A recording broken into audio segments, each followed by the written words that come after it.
How much do you need to be making? But that number is not coming from real research. You don't know how much money you actually need. Can I afford to move abroad? Is not actually one question.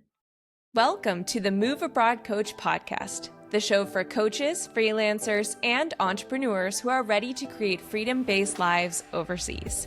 I'm your host, Rochelle Gamblem, Move Abroad coach and business mentor, who's built a life in 6 different countries and helped thousands of people create lives they love abroad. In this show, we get real about what it takes to make your move happen, from creating income you control to navigating visas, mindset, and everything in between. So if you're ready to design a life that feels aligned, sustainable, and truly free, you are in the right place. Let's dive in.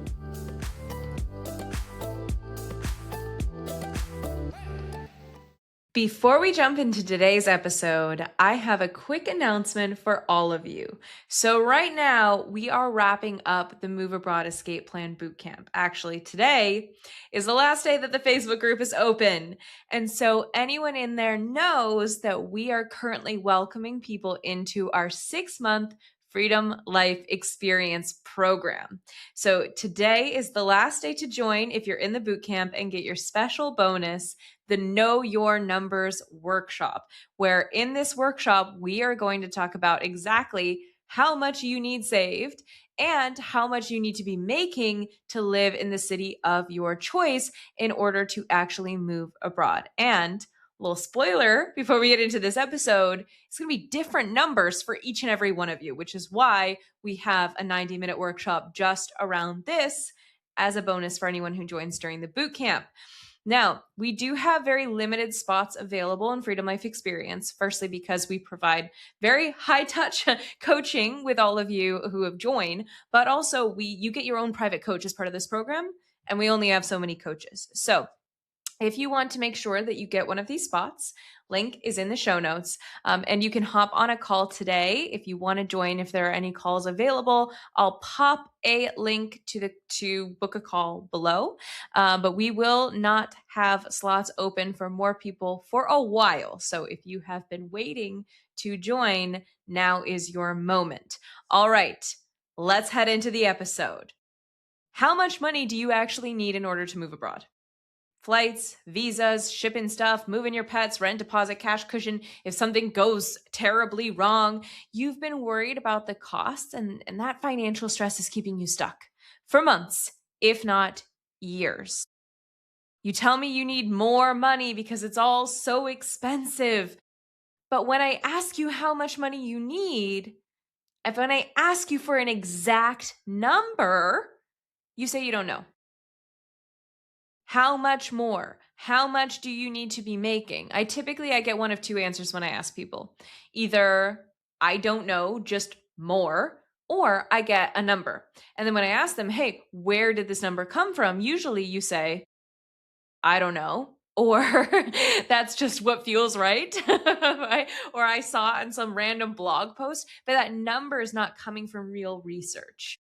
And so, of course, you're feeling stuck. You don't know how much money you actually need. Can I afford to move abroad? Is not actually one question.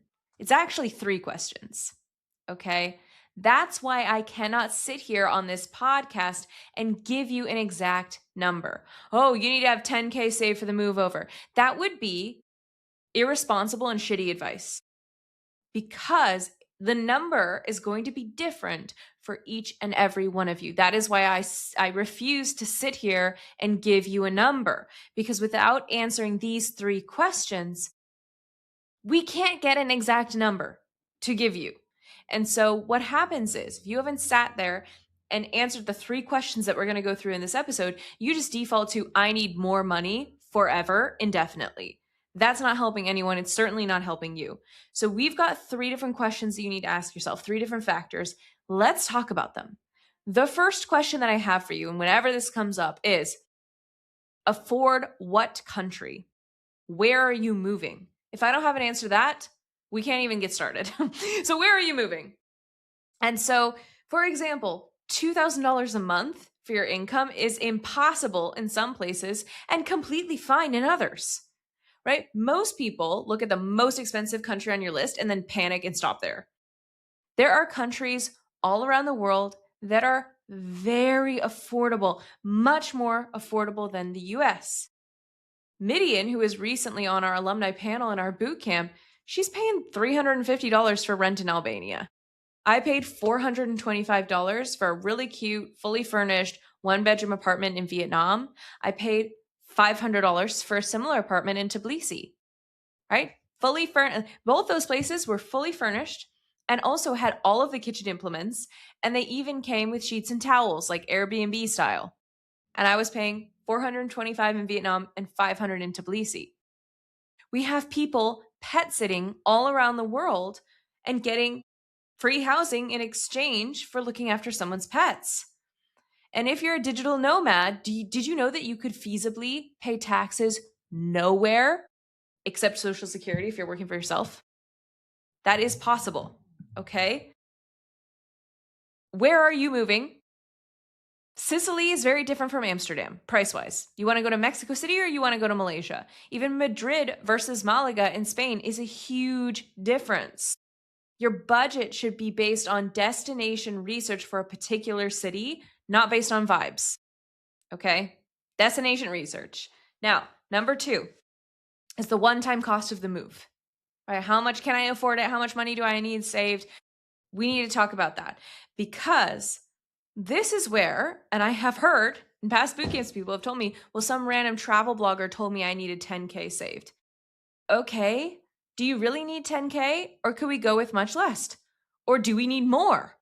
It's going to depend on you and your situation. Most of you are obsessing over this and it can be a lot less than you think. There are ways that we can get this down if you don't have extensive savings or you don't want to burn through all your savings. Here are just a few options. Take some, leave the rest, okay? You could, let's say we were going to go super cheap, right? Like you could move to a country with an easy visa, no immigration lawyer. Don't ship yourself internationally. Travel hack for free flights, right? Pets, whether or not you're moving with pets really depends on how much you need saved. And don't forget, you're going to be selling stuff too. Even if you don't have a house to sell or a car to sell, you've still got furniture you're selling. So if you wanted the cheapest relocation possible, the least amount of money saved, here's what I'd recommend for you. Travel hack to get a free flight over. You know, I use Capital One Venture X. That's my preferred travel hacking card of choice. Travel hack, use points and miles for a free flight over. Boom. Travel with no pets. That's not going to be possible for many of you listening to this, but if you don't have pets, boom, right there. That's going to save you a lot of money. Move with one suitcase and a backpack, right? Or the 2 suitcases and a backpack, but one's a carry-on. So that way we're not paying for extra luggage. We're definitely not shipping our stuff. You could, when you first arrive in another country, pet sit for someone for free housing. You could do that. You could be a digital nomad and not need to even apply for a visa. So then we have no visa fees, no immigration lawyer fees. And with this setup, you're paying pretty much nothing to move. And you are also making a profit on selling your stuff. So you could, by moving abroad, just in the act of getting yourself overseas, turn a profit. Now, what does the most expensive relocation look like? Well, firstly, you could ship all your furniture internationally. You could ship your car internationally if you want. Don't really recommend that, but you could. It'd be expensive. You could fly business class and pay for it out of your pocket. Or a private jet like Bark Air with your dog in the private jet with you. We've had people do that. You could bring like 5 pets over. Actually, I had someone in the bootcamp who has 10 pets. You could have 10 pets who are all large dogs and none can go under the seat in front of you. And you could have a super complicated visa for you and your partner and like 7 kids. Now, this is a pretty extreme example, but obviously person A and person B are going to need very different amounts of money saved in order to move. So then that brings us to question number 3. What's your income and what's your savings? How much are you making in terms of a freedom income that can move abroad with you? What do you have in savings? And what's your income plan to make more money? So I want to talk income first. Is it fixed? Or do you work for yourself? If you work for yourself, your income is not fixed. We can always make more money. You can raise your prices, you can get more clients, you can make more sales. We can always make more money. Okay? This is what I teach on the podcast and in Freedom Life Experience, right? How do we get money in the door quickly for your move? $1 challenge. I've had a podcast episode on this, right? $1 challenge where we just make money very quickly. How can we get money in the door super fast? What is our plan to scale? If you want to scale to have a 6-figure or 7-figure business, what is your plan to get there? Now, making more money makes the move easier. Then we don't have to stress so much about whether or not we can afford it or whether or not we have enough savings. We're just making more money to pay for the things that we want to pay for, like an immigration lawyer or a private jet for your dog, right? It is possible too. I told this story on the last episode, but when I finally got things right in my business, I went from $4,000 revenue in a year to 121,000 in 1 year, 12 months. Heather, who just spoke on our alumni panel, made $200,000 revenue in her first year of business. She is now paying herself more than what she made in her job back in the US. And do you have any other streams of income? Like passive income, property rentals, dividends, social security. Do you have any of those, or will you have those if you're renting out your house? And what do you have for savings? What do you have right now? And remember, we can have more money come into our savings by selling things. A lot of times we completely forget that you can sell stuff. Are you selling your furniture on Facebook Marketplace? Are you selling your car? Are you selling a house? Sometimes people come to me and they're like, I have no savings. And I say, you are literally selling a house. What do you mean? Like, you might not have them now, but you will have savings by the time you move. You're selling a house. Okay. Let's not forget about that. Now, the more savings you have, the less you need to rush to get income in the door quickly. Obviously, we don't want to burn through it. That's not what I'm saying, but it also gives us a little bit more leeway there than if you don't have any savings. If you have a portable income, but no savings, or you are not working right now and you're just living off your savings, I do think it's in your best interest to move very quickly. Because if you're struggling to create savings in the US, the best thing that we can do, or if you're hemorrhaging your savings in the US, the best thing that we can do is move to a country with a lower cost of living so that you're hemorrhaging less of your savings, or the money that you're making goes further so that you can create those savings. But if you have no portable income right now and no savings, you've got neither, you're probably not ready to move right now. So what do? Let's build up an income stream for you as a side hustle or as your full-time gig if you're not working, right? Then we use that income to move abroad, but that extra income is also creating savings, right? So for example, let's say you have a full-time job, but no savings and no income that you can move abroad with. Okay, let's say that's the scenario. I would say for you, 100%, if you're not able to create any sort of savings with your full-time job, you live in an expensive city, what I would do is say, let's create a second income stream through working for yourself. This is going to be your freedom income that you're going to move abroad with. Any extra money that we make from that goes into savings that you use to then move abroad with.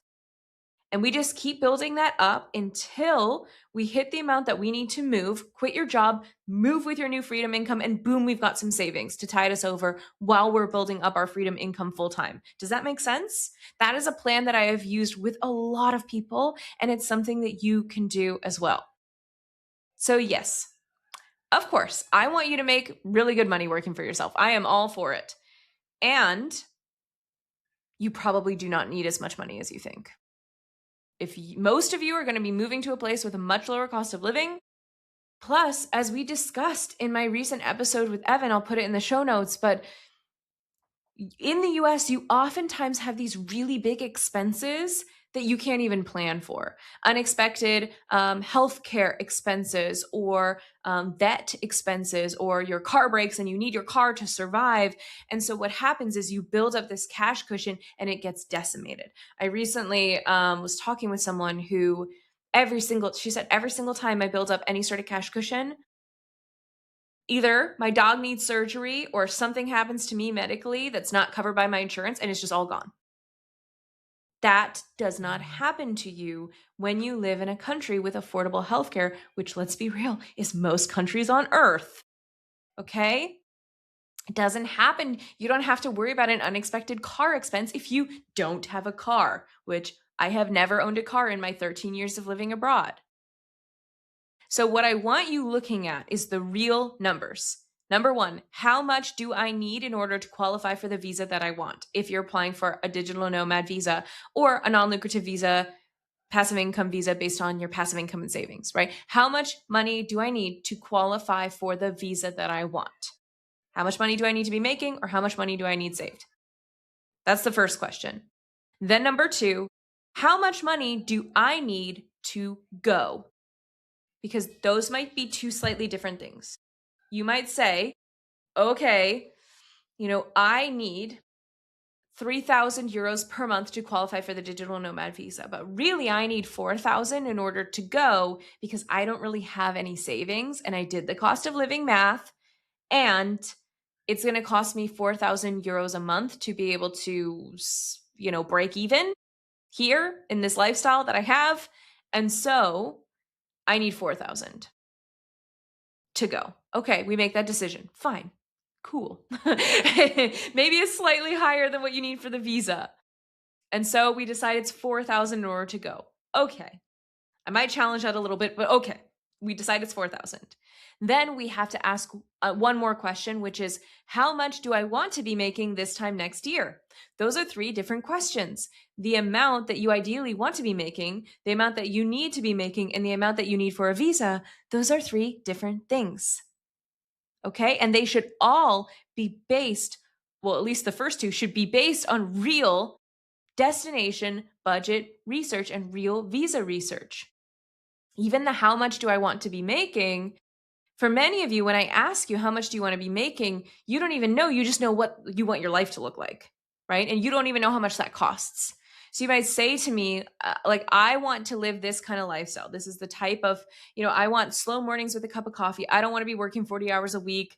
I want to be working like 20 to 30, doing something I'm passionate about. I want to be able to live in a walkable city and go to the beach and not be so stressed about money.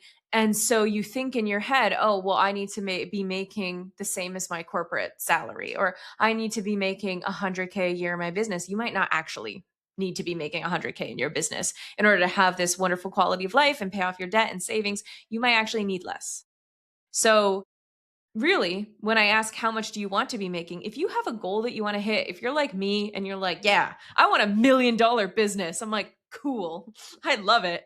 But as we established in the boot camp, not everyone is like me and wants that. Not all of you want a team of 12 people to scale to $1 million and beyond. That's fine. Many people that I work with are just saying, I want to have this quality of life. And then we do the math and you actually only need like 6,000 a month. Okay. So we need to base this off real numbers and real math and not just based on feelings. I love feelings, but facts, not feelings in terms of budgeting. All right.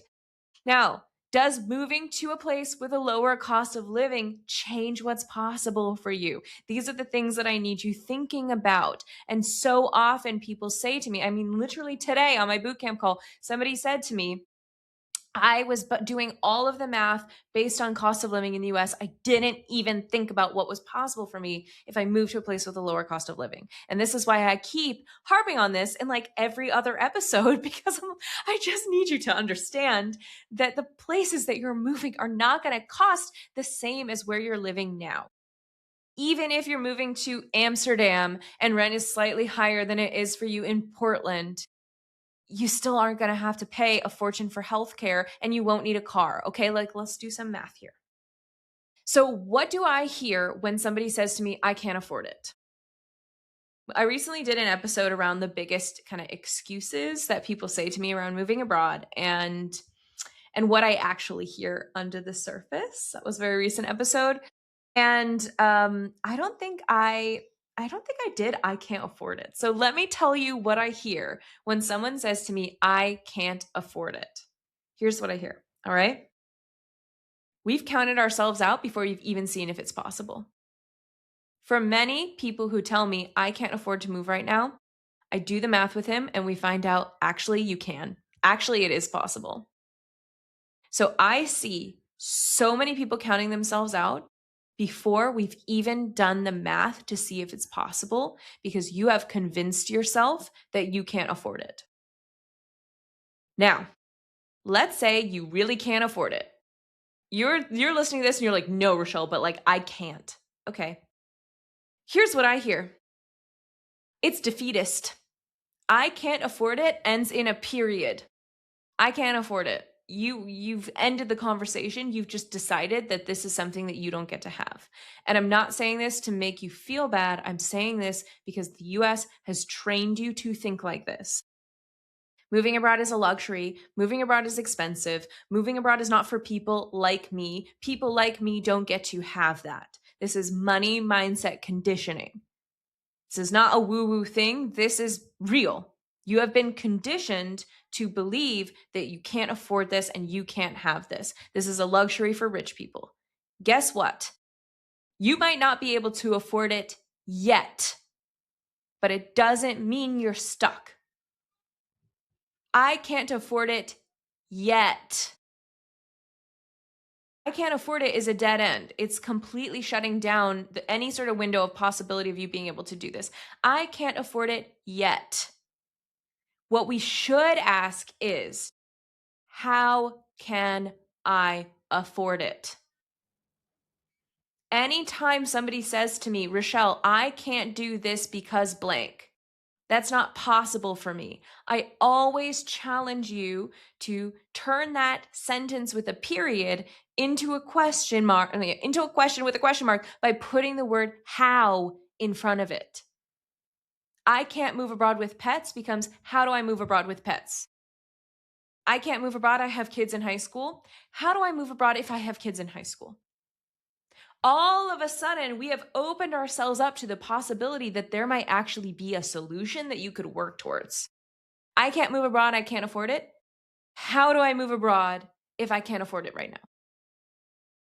Notice how I added right now. I can't afford it yet. I can't afford it right now. Adding that to the sentence all of a sudden opens your mind up to the possibility that it is happening, that it is real. How do I move abroad if I can't afford it yet? I'm going to be honest with you right now. I moved abroad with less than $1,000 in my bank account. Granted, I was single and in my 20s. And I had a job lined up, a job on the ground that offered me free housing. Okay?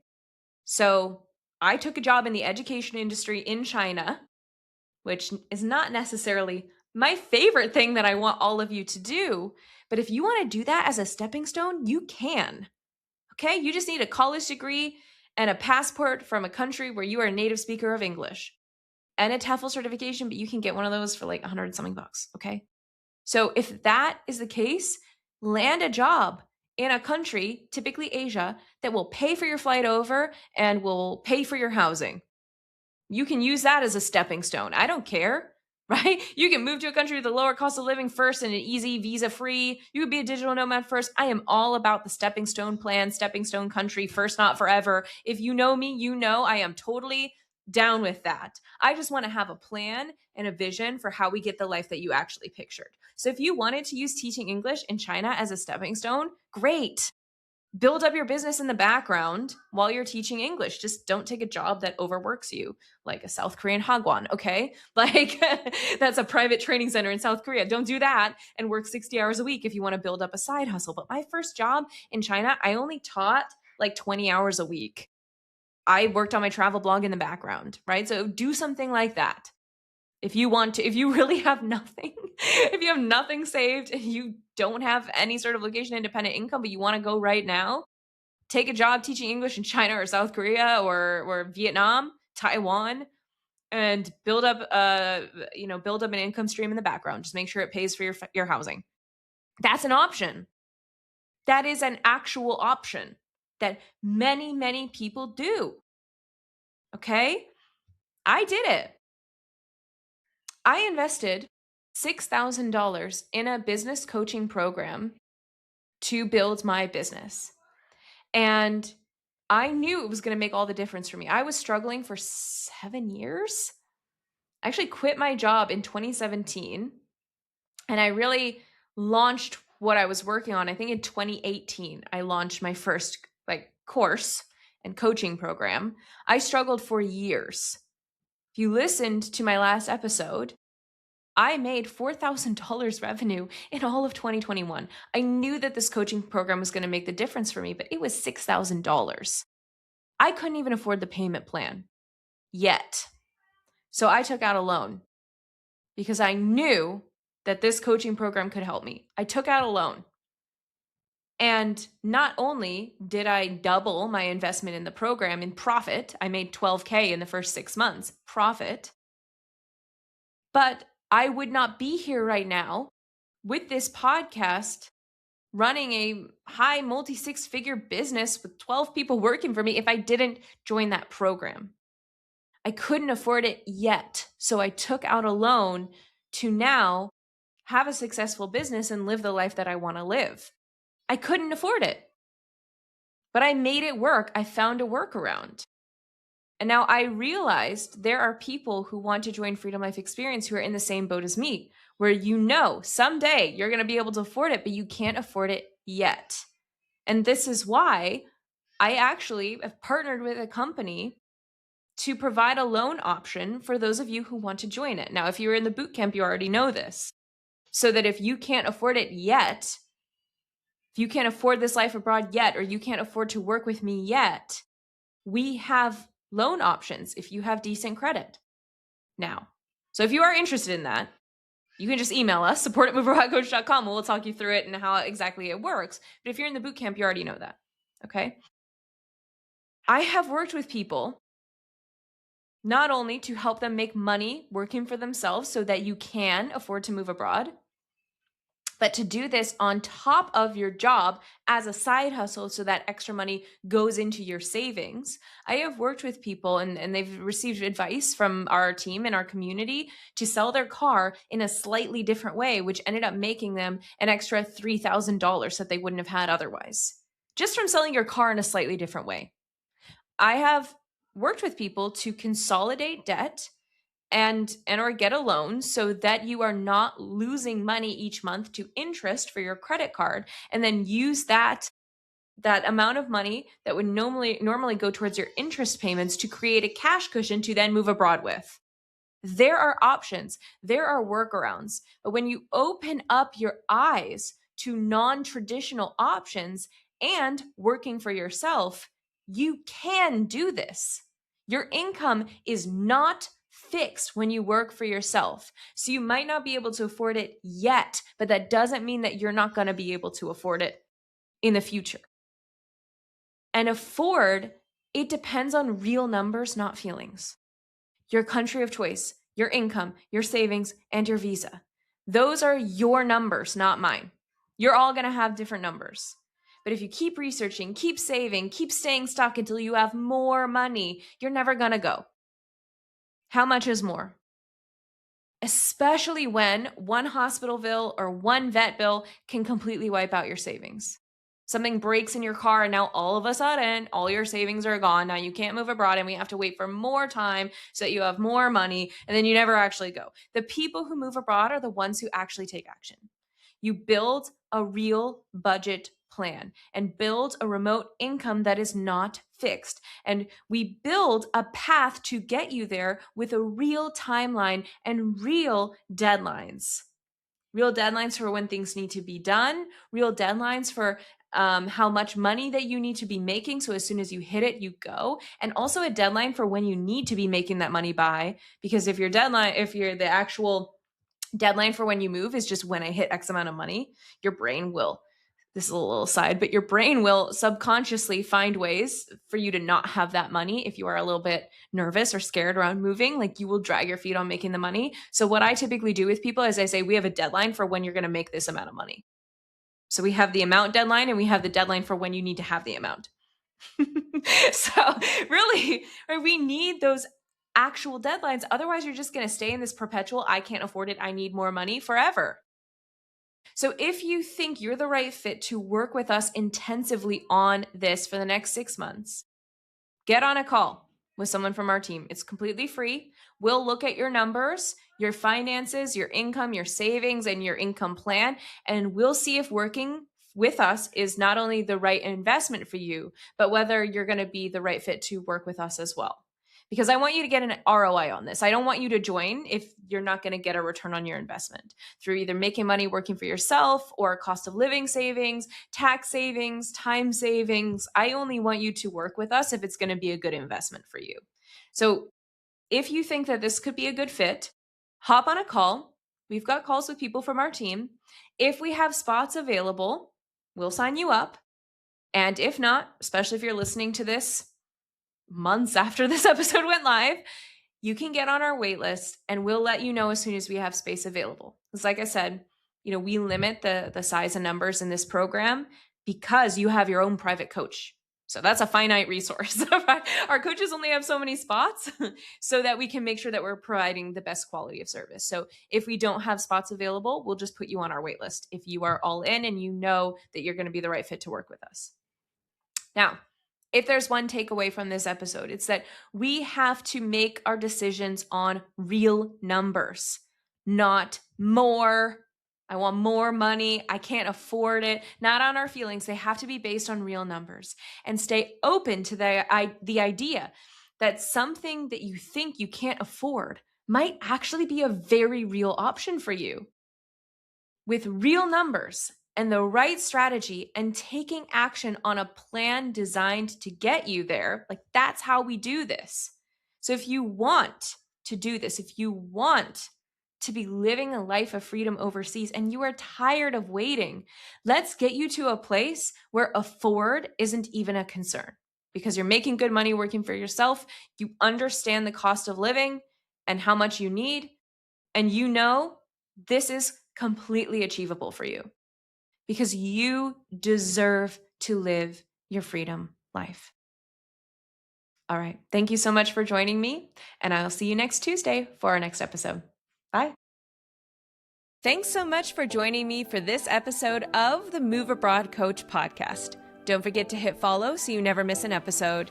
And if you're ready to take the next step towards your life of freedom overseas, head to moveabroadcourse.com to join the Move Abroad Master Plan, a self-paced course that walks you through creating your own personalized plan so you can move abroad with clarity and confidence. I'm Rochelle Gamblin, and I'll see you next week. Bye.